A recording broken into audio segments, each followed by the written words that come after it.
Apakah kita itu dibenarkan, diterima kembali oleh Allah karena iman atau iman dan perbuatan? Jadi apa maksudnya kedua ayat ini? Apakah Alkitab ini bertentangan? Ya, yang satu sola fide, yang satu fide dan perbuatan, iman dan apa? Perbuatan.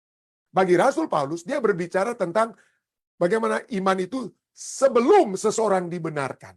Ya, kita hanya menerima dengan iman, kita menerima apa? Kasih karunia. Sedangkan Yakobus berbicara tentang apa? Bagaimana sesudah seseorang itu dibenarkan, kita harus memiliki iman yang bekerja oleh apa? Bekerja oleh kasih. Rasul Paulus tidak menghilangkan pekerjaan hanya karena seperti Martin Luther, kita semua seperti Rasul Paulus percaya dengan sola fide. Rasul Yakobus juga percaya sola fide, tetapi bagaimana setelah kita diselamatkan, setelah kita terima keselamatan tersebut, kita harus bekerja. Ya. Iman yang apa? Iman yang memiliki perbuatan.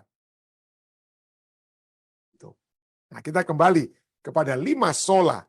5 sola atau hanya itu, hanya saja, hanya apa? Hanya kasih karunia saja, ya. 5 sola dalam reformasi Protestan, sola gratia, ya, sola fide, hanya iman saja, hanya saja oleh iman, ya. Hanya Kristus saja, solus Kristus, ya. Christ in Christ alone. Sola scriptura, according hanya oleh firman Tuhan saja, dan hanya kemuliaan Allah saja. Ya. Hanya kemuliaan Allah, bukan kemuliaan para imam, bukan kemuliaan paus, bukan kemuliaan gereja dan lain sebagainya. Hanya kemuliaan Tuhan yang harus diutamakan. Seringkali kita pergi ke satu tempat, ke gereja, kita melihat, waduh, kemuliaan oleh sebab hebat sekali gerejanya.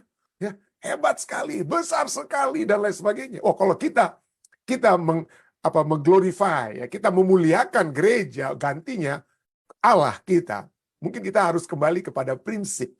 Kita harus kembali kepada prinsip reformasi. Ya. Siapa yang dilihat? Kita lihat bagaimana Raja Hizkia satu waktu, ya, pada saat orang Babylon datang untuk mendengar kenapa Raja Hizkia kok bisa sembuh. Gantinya dia memuliakan Tuhan, dia tunjukkan orang Babylon ini untuk melihat istananya yang megah. Ya. Apa akibatnya? Gantinya mereka datang untuk percaya kepada Tuhan. Orang-orang Babylon kemudian datang untuk menyerang dan mengambil segala kemuliaan manusia tersebut. Hati-hati pada saat kita memuliakan bukan Tuhan. Kita memuliakan gereja kita atau memuliakan apa saja. Harus terus memiliki kerendahan hati.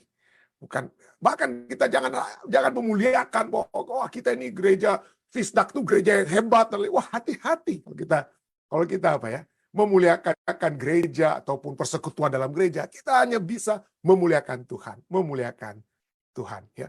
Kenapa? Kenapa dia harus mengembangkan semua ini? Karena Martin Luther melihat bahwa yang dimuliakan itu bukan lagi Allah yang dimuliakan, tapi kemegahan gereja Santo Petrus Basilika, Saint Peter Basilika, ya. Bukan lagi Alkitab, tapi konsili-konsili gereja itu yang dimuliakan, yang diutamakan. Bukan lagi Kristus, tapi sekarang Bunda Maria, ibunya Kristus, ya. Bukan lagi iman, tapi iman dan perbuatan, harus bayar surat pengampunan dosa dan lain. Jadi banyak perbuatan demi perbuatan yang harus dilakukan supaya kita itu bisa selamat. Selain keselamatan dari Tuhan, apa tindakan kita? Sampai saat ini, ya, Martin Luther satu waktu dia pergi ke Roma, ke Vatikan, dan dia harus seperti sampai saat ini umat-umat yang percaya ini katakan harus menaiki tangga yang dikenal dengan tangga suci, Scala Sancta, yang konon tangga ini merupakan tangga yang dinaiki Yesus dalam perjalanannya menuju persidangannya di hadapan Pontius Pilatus. Tangga ini, ke-28 anak tangga tersebut kemudian dibawa ke Roma oleh Ratu, tapi Ratu Helena itu kemudian menjadi apa? Ratu Helena menjadi apa? Orang suci, ya, Saint Helena. Pada abad keempat dibawa itu ke gereja di Roma, dan sampai saat ini orang-orang percaya kalau mereka menaiki tangga ini, berdoa naik tangga satu demi tangga, maka mereka akan akan memiliki keselamatan, dosa-dosa diampuni karena mereka sudah berhasil naik sampai ke atas tangga tersebut, ya. Dan Luther juga melakukan hal ini. Jadi berusaha banyak, apalagi segala sesuatu yang diminta oleh gereja atau diminta oleh Tuhan. Diminta, ingat, bukan hanya oleh Tuhan, tapi gereja. Segala sesuatu yang diminta oleh Tuhan dan yaitu Alkitab, dan diminta oleh gereja, dicoba untuk dilakukan oleh Martin Luther, tetapi dari waktu ke waktu dia tidak berhasil. Tidak berhasil. Saya ingat waktu saya pun sudah tamat SMA dan memutuskan untuk jadi pendeta, ya. Pada satu saat saya mencoba untuk apa? Menghitung, ya. Saya berdoa di hari permulaan hari, di pagi hari saya bilang, Tuhan, mudah-mudahan hari ini saya tidak ada buat dosa. Saya tidak berbuat dosa, ya, yang biasa saya buat, ya, entah dalam pikiran, dalam tindakan, dalam perbuatan, perkataan. Jadi saya coba itu, ya. Dan di akhir hari saya mulai ingat-ingat kembali, seperti saya buat diary gitu, ya, diary, ya. Ya, jadi saya catat, nih hari ini apa yang telah saya buat. Waduh, pada saat saya buat, dosa-dosa saya itu tetap ada terus, saudara. Gak pernah apa. Berarti walaupun saya sudah berusaha sekuat tenaga,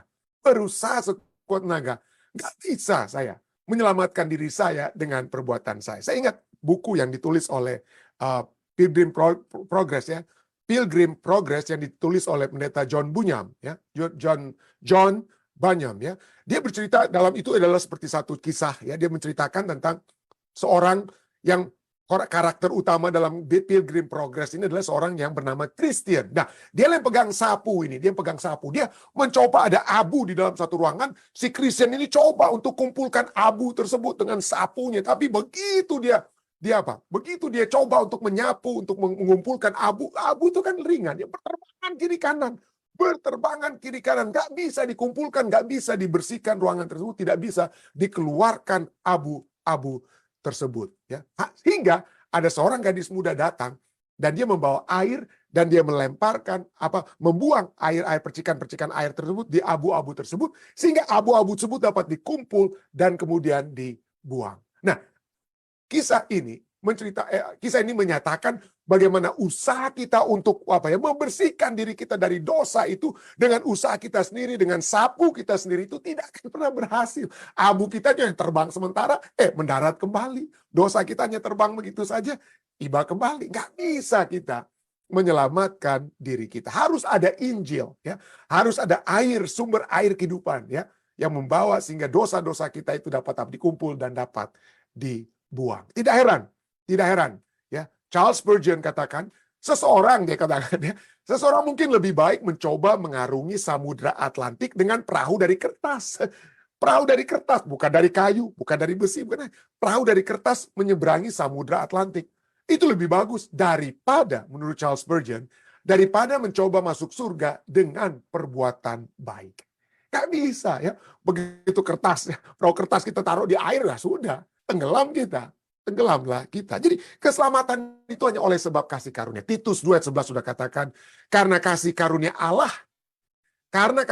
Allah yang menyelamatkan semua manusia itu sudah nyata. Keselamatan hanya oleh sebab kasih karunia. Efesus 2 ayat 8-9. Sebab karena kasih karunia kamu diselamatkan oleh iman. Itu bukan hasil usahamu, tetapi pemberian Allah. Itu bukan hasil pekerjaanmu. Jangan ada yang memegahkan diri. Jadi ada kasih karunia. Tuhan memberikan kasih karunia kepada kita. Dia berikan kepada kita, kita harus terima dengan iman. Oke? Kasih karunia, kita terima itu apa? Kita terima dengan iman. Iman itu bagaikan tangan kita yang kita ulurkan untuk menerima kasih karunia. Kalau kita tidak ada iman, kita tidak ada tangan yang kita ulurkan, maka pemberian tersebut tidak dapat kita terima. Tapi iman ini sendiri, Roh Kudus yang gerakkan kita supaya tangan kita itu apa? Kita menengadah untuk menerima kasih karunia atau pemberian Allah tersebut. Itulah sebabnya kasih karunia itu diterima oleh iman. Efesus 2:8-9 sudah katakan, oleh sebab kasih karunia kamu diselamatkan oleh iman. Ada hubungan antara kasih karunia dan iman. Itu bukan hasil usahamu tapi pemberian Allah. Sekali lagi, ya, itu bukan hasil pekerjaanmu. Jangan ada orang yang mengebegahkan diri. Lukas 7 ayat 50. Ada seorang perempuan yang sakit, lalu kemudian disembuhkan oleh Yesus. Lalu Yesus berkata kepada perempuan itu, imanmu telah menyelamatkan engkau. Pergilah dengan selamat. Jadi iman itu adalah kasih karunia yang kita terima. Kita percaya maka kita akan apa? Diselamatkan. Itu bukan karena ada perbuatan baik kita. Tidak. Pada saat Rasul Paulus dan Silas ditahan di penjara di Filipus dan tiba-tiba ada mujizat, mereka apa? Mereka terlepas dari penjara tersebut, ya. Lepas semua ikatan-ikatan mereka. Lalu ada kepala penjara, kepala sipir itu apa? Waduh, kaget, dia hampir bunuh diri. Lalu tapi Rasul Paulus mencegah dia bunuh diri. Lalu dia setelah dia mengantar keluar, Kepala penjara itu bertanya, "Tuan, kepada Rasul Paulus, apakah yang harus aku perbuat supaya aku selamat?" Apa Rasul Paulus katakan, "Oh, iya, bagus sekali kalau kamu tahu. Oke, mungkin kamu sekarang harus apa? Jual semua hartamu, lalu bangun gereja atau apa ya? Jual, bikin ini, bikin itu supaya ada uang bagi saya dan lain sebagainya." Bukan. Rasul Paulus tidak begitu. Apa yang aku harus perbuat supaya selamat? Apa jawab Rasul Paulus? Jawab mereka, Rasul Paulus dan Silas, percayalah kepada Tuhan Yesus Kristus dan engkau akan selamat. Kasih karunia yang kita terima dengan percaya akan menyelamatkan. Ada kasih karunia, tapi kalau tidak ada iman, kasih karunia itu percuma. Harus kita terima dengan apa? Harus ada tangan yang menengadah. Seperti, saya pernah berikan contoh, kita diberikan kasih karunia, ada orang yang memberikan kasih karunia, memberikan cek kepada Anda, $1 juta. Oke, cek tersebut. Lalu Anda bawa ke bank. Apa yang biasanya orang bank akan suruh pada Anda? Ya, kalau Anda bawa begitu saja cek itu ke bank, orang bank, oke, terima kasih, mari ceknya. Lalu apa? Lalu Anda akan dapat $1 juta? Oh tidak, Anda harus menandatangani. Di belakang daripada cek itu, Anda tanda tangani. Tapi tanda tangan Anda itu bukan itulah yang menyebabkan Anda dapat apa? $1 juta. Tanda tangan itu hanya menyatakan bahwa Anda menerima $1 juta yang diberikan kepada Anda. Jadi itu bagaikan juga tangan kita yang menengadah. Tapi sekali lagi, kekuatan, kemauan, dan kekuatan untuk menengadahkan tangan menerima kasih karunia Tuhan, itu adalah hasil dorongan Roh Kudus kepada kita. Ya, dorongan Roh Kudus. Oke, jadi kita lihat kasih karunia dan apa? Dan iman. Bagaimana dengan perbuatan-perbuatan kita dan iman? Kita lihat Rasul Paulus, sepertinya Rasul Paulus dan Rasul Yakobus ini berbeda. Ini kita sudah pernah bahas lalu, tapi kita coba ulangi lagi ya. Kita coba lihat lagi, apa bedanya antara perbuatan baik kita dan iman kita kepada Yesus. Oke? Rasul Paulus katakan dalam Roma 3:28, karena kami yakin bahwa manusia dibenarkan karena iman dan bukan karena ia melakukan hukum Taurat. Bukan karena perbuatan-perbuatan baiknya yang tidak mencuri, perbuatan-perbuatan baiknya yang tidak mengingini milik tetangganya, istri tetangga dan lain sebagainya. Bukan karena ia melakukan hukum Taurat. Dia dibenarkan karena apa? Dia dibenarkan iman. Tapi Rasul Yakobus katakan dalam Yakobus 2 ayat 24, jadi kamu lihat bahwa manusia dibenarkan karena perbuatan-perbuatannya dan bukan hanya karena iman. Waduh, apakah nih Rasul Yakobus nih bukan lagi sola fide ini ya?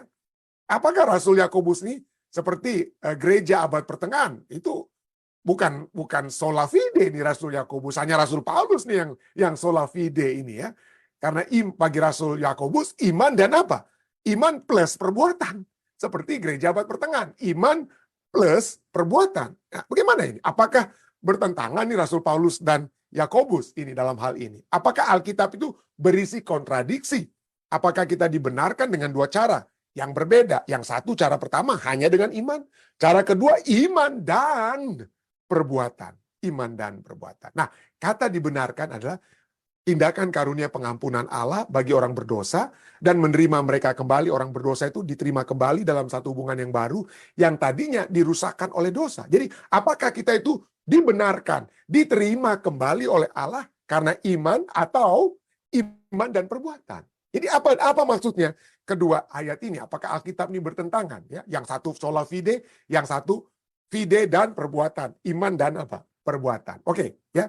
Kalau kita lihat bahwa masalah ya pada saat Rasul Paulus, kita harus lihat pada satu ayat yang kita baca, jangan hanya itu saja lalu kita kenapa ayatnya begini. Kita harus menyelidiki, kita harus melihat bagaimana ayat tersebut memiliki konteks atau latar belakang. Pada saat bagaimana kita lihat latar belakangnya, kita melihat apa yang sudah ditulis sebelumnya, ya apa yang ditulis sebelumnya supaya kita tahu tujuannya ini apa, dalam konteks apa ini disebutkan. Jadi masalah konteksnya adalah bahwa masalah yang dihadapi Rasul Paulus adalah masalah legalisme. Adanya umat-umat Yahudi, ya. Umat-umat Yahudi yang percaya bahwa keselamatan itu melalui perbuatan. Dan orang-orang itu sangat bangga. Kami ini orang Yahudi. Kami telah disunat, kami telah buat ini, Kenapa? Karena itulah tindakan keselamatan bagi orang Yahudi. Dan pada saat mereka orang Yahudi ini masuk Kristen, Pemikiran itu mereka terus bawa. Dan Rasul Paulus sedang menentang mereka, melawan mereka dengan pemikiran-pemikiran mereka yang salah tersebut. Itulah sebabnya Roma 3, kita tadi hanya baca Roma 3 itu 8.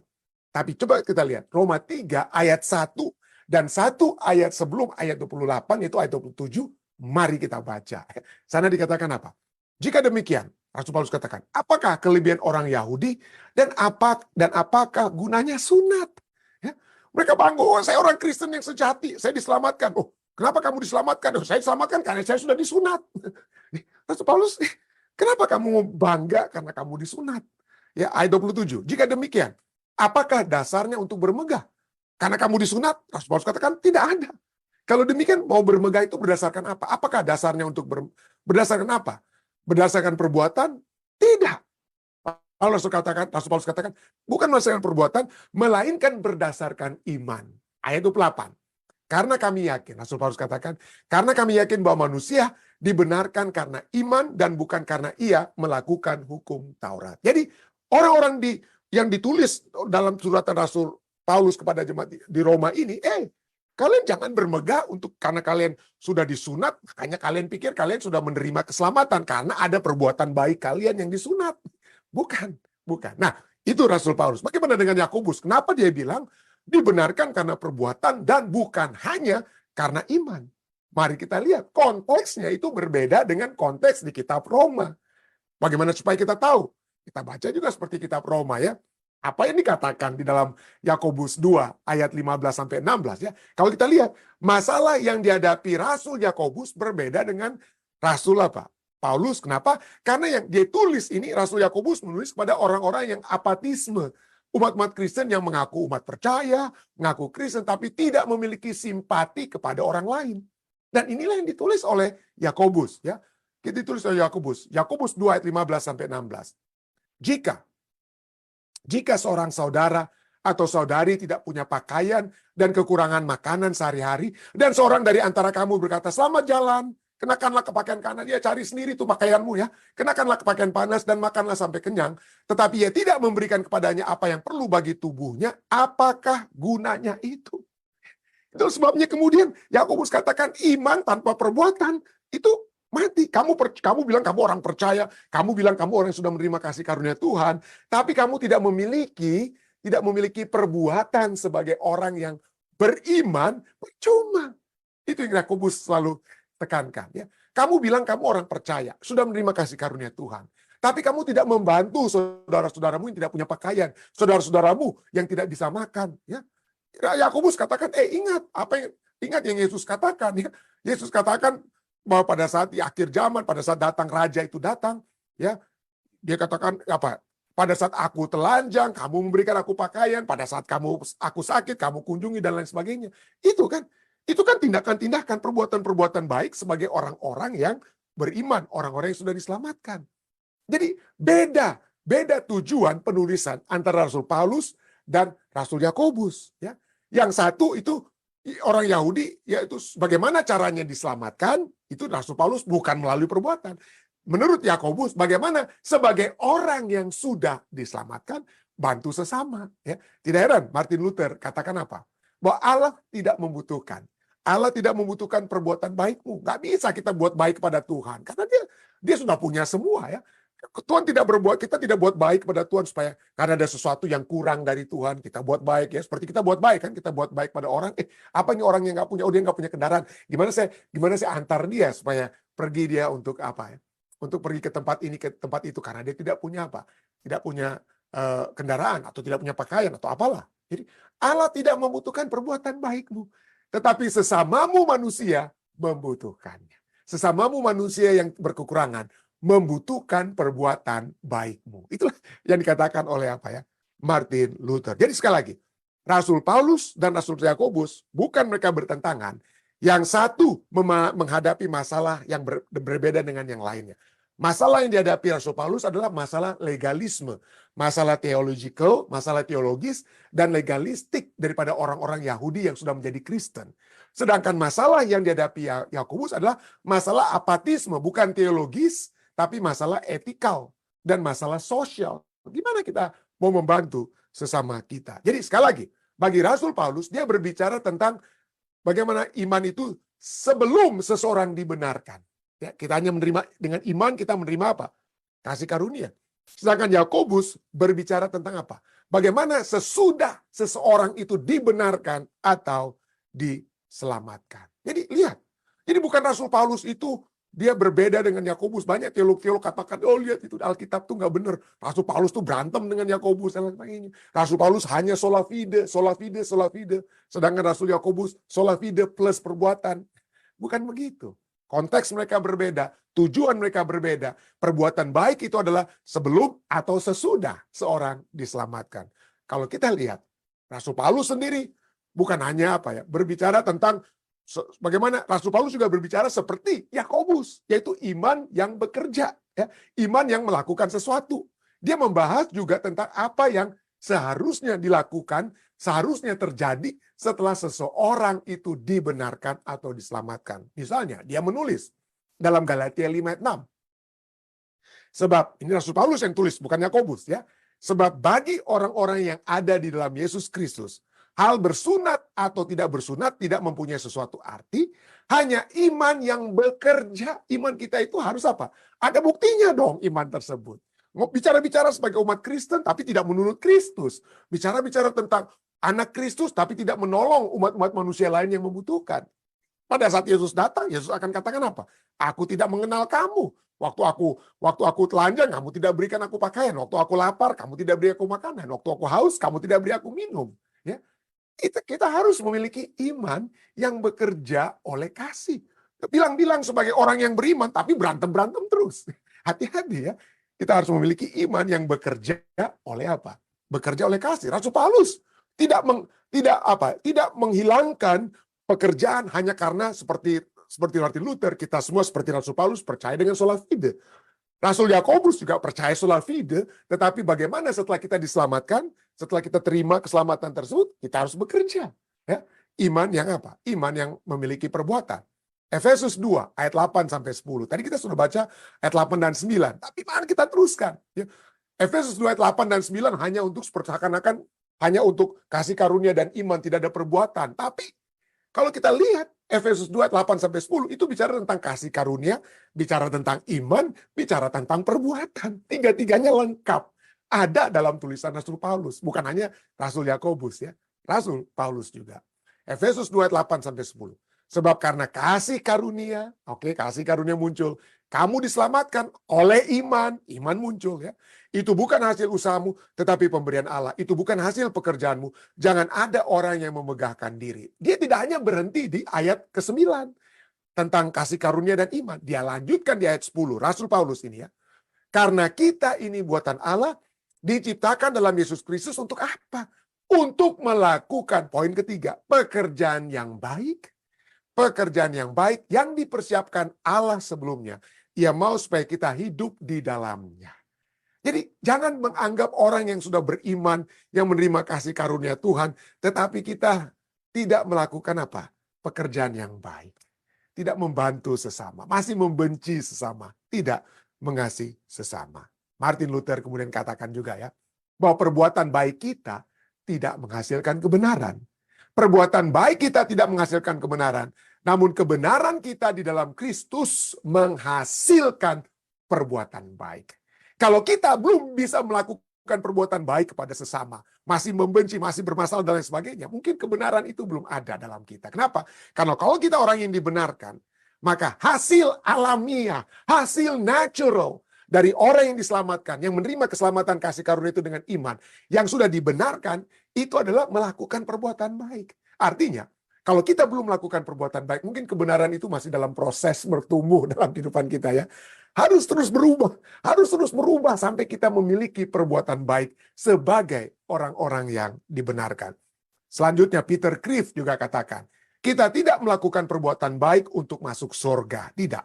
Kita tidak melakukan perbuatan baik untuk masuk surga. Kita melakukan perbuatan baik karena surga telah mendatangi kita. Kalau ada surga dalam hati kita, saudara ya, maka kita tidak akan berusaha susah payah melakukan perbuatan baik. Tidak. Itu secara alamiah kita akan melakukan perbuatan baik. Jadi marilah kita semua ikuti apa yang dikatakan dalam Efesus 2 ayat Efesus 2 ayat 8 dan 9 ini ya. Efesus 2 ayat 8 sampai dengan 10 ya. Bahwa kita semua diselamatkan yang kita terima dengan iman agar supaya apa? Untuk melakukan pekerjaan baik. Saya bawa ini dalam nama Yesus.